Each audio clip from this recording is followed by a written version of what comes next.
వారికి ఏవైతే ఆటంకముగా ఉన్నాయో అవన్నీ కూడా విరగొట్టబడ్డాయి. హల్లెలూయా. మనుషులకి అక్కడ ఎవరున్నా మనుషులకి ఏవైతే ఆటంకంగా ఉన్నాయో అవి మాత్రమే విరగొట్టబడ్డాయి. దేని ద్వారా? దేని ద్వారా? స్తుతి ఆరాధన. రాత్రికాల సమయంలో వాళ్ళు చేస్తున్నారు.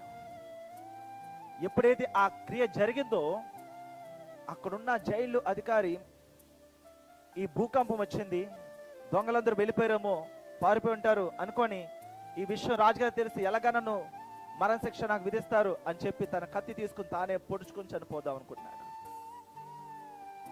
మీరే హాని చేసుకోదామా బాబు, రండి, అందరు ఇక్కడ ఉన్నారు, అయ్యా అందరు ఇక్కడ ఉన్నారు.